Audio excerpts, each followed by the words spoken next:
Salam damai dan sejahtera bagi kita semua. Pada hari Sabtu, 1 Juli 2023, Paus Fransiskus menunjuk Uskup Agung Victor Manuel Fernandes menjadi Prefek Dikasteri Doktrin Iman atau DDF. Dulu DDF ini dikenal sebagai Kongregasi Doktrin Iman atau CDF, yang salah satu tugasnya adalah menjadi benteng penjaga iman Katolik dalam menghadapi berbagai kesesatan. Uskup Agung Fernandes adalah kawan lama dari Paus Fransiskus yang sama-sama berasal dari Argentina. Dia dikenal dekat dengan Paus Fransiskus, berpandangan sangat liberal, pendukung LGBT, dan sering menjadi penulis bayangan bagi Paus Fransiskus, salah satunya dalam ensiklik kontroversial Amoris Laetitia.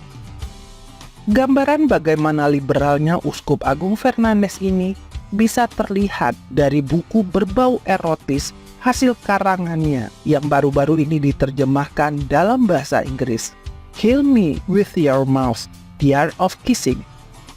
Tidak heran jika pada suatu kesempatan Uskup Agung Fernandes pernah berkata, "Dalam banyak persoalan, pandangan saya jauh lebih progresif daripada Paus." Singkatnya, Paus Fransiskus sengaja menunjuk seseorang yang sangat liberal untuk memimpin dikasteri yang bertugas menjaga kemurnian iman Katolik. Inilah untuk pertama kalinya dalam sejarah Gereja Katolik, lembaga yang bertugas menjaga ketat kemurnian iman Katolik justru diduduki oleh seseorang yang sangat liberal. Situasi tersebut kurang lebih bisa kita bayangkan seperti seorang koruptor aktif ditunjuk untuk menduduki jabatan pimpinan KPK. Kemungkinannya cuma dua, itu pilihan bodoh atau jahat. Tapi melihat surat Paus Fransiskus yang ditujukan pada Uskup Agung Fernandes setelah penunjukannya, jelas sekali Paus Fransiskus tahu betul siapa yang dipilihnya. Berikut kutipan dari surat Paus Fransiskus. Sebagai prefek baru dari dikasteri untuk ajaran iman, saya mempercayakan kepada Anda sebuah tugas yang saya anggap sangat berharga. Tujuan utamanya adalah untuk menjaga ajaran yang mengalir dari iman agar memberikan alasan bagi pengharapan kita, tetapi tidak sebagai musuh yang mengkritik dan mengutuk. Dikasteri yang akan Anda pimpin di waktu sebelumnya menggunakan metode yang tidak bermoral, yaitu alih-alih mempromosikan pengetahuan teologis, yang dikejar adalah berbagai kesalahan doktrinal. Apa yang saya harapkan dari Anda adalah sesuatu yang sangat berbeda. Jelas Paus Fransiskus memang sengaja menunjuk Uskup Agung Fernandes yang sangat liberal dengan tujuan untuk mengubah cara kerja DDF. Paus Fransiskus menginginkan DDF sebagai penjaga iman Katolik agar meninggalkan cara-cara mengkritik, melarang, dan mengutuk yang dianggapnya tidak bermoral.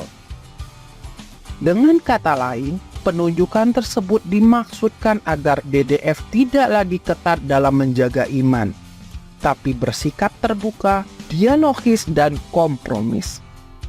Paus Fransiskus dalam suratnya juga mengatakan demikian.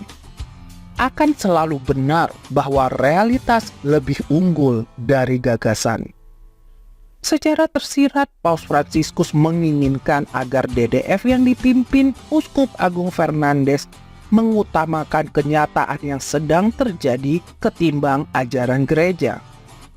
Dengan begitu banyaknya persoalan yang akan dibahas dalam sinode untuk sinodalitas, maka penunjukan Uskup Agung Fernandes berpotensi besar membuat semua persoalan tersebut akan diselesaikan dengan cara dialog dan kompromi. Meski untuk itu ajaran-ajaran gereja yang sebelumnya harus dilanggar. Artinya, para pendukung Konsili Vatikan II harus mempersiapkan mental karena sebentar lagi akan ada banyak pandangan dan gagasan sesat menjadi bagian dari ajaran gereja konsili. Jelas apa yang terjadi sama sekali jauh dari gambaran sifat indefektabilitas gereja Katolik. Pertanyaannya, masihkah kita percaya gereja Katolik yang sekarang sedang melakukan berbagai perubahan merusak itu adalah gereja Kristus yang diwariskan oleh para rasul? Jika akal sehat kita berfungsi dengan baik, kita tentu akan sampai pada kesimpulan bahwa semua perubahan yang merusak ini tidak terjadi di gereja Katolik sejati yang indefektibel, tapi terjadi di gereja Katolik palsu yang didirikan di atas Konsili Vatikan II sebagai dasarnya. Sungguh tepatlah pernyataan Uskup Agung Vigano beberapa waktu yang lalu. Tidak dapat disangkal bahwa sejak Vatikan II dan seterusnya, sebuah gereja paralel dibangun, ditumpangkan di atas dan secara diametris bertentangan dengan gereja Kristus yang sejati. Sebagai tambahan, gereja Katolik palsu alias gereja konsil ini tidak memiliki Roh Kudus dan para hierarkinya sedang ada di bawah kutukan Rasul Paulus karena mereka telah mengajarkan ajaran yang berbeda dari ajaran iman para rasul. Galatia bab 1 ayat 8 dan 9. Keadaannya mustahil akan menjadi lebih baik. Sebaliknya, cepat atau lambat gereja palsu ini akan menghancurkan dirinya sendiri, seperti yang sekarang prosesnya sedang berlangsung di depan mata. Maka bagi Anda yang masih ada di dalamnya, dengarkanlah seruan Tuhan dalam kitab Wahyu selagi Anda masih diberi kesempatan. Pergilah kamu, hai umatku, pergilah daripadanya, supaya kamu jangan mengambil bagian dalam dosa-dosanya, dan supaya kamu jangan turut ditimpa malapetaka-malapetakanya. Sebab dosa-dosanya telah bertimbun-timbun sampai ke langit, dan Allah telah mengingat segala kejahatannya.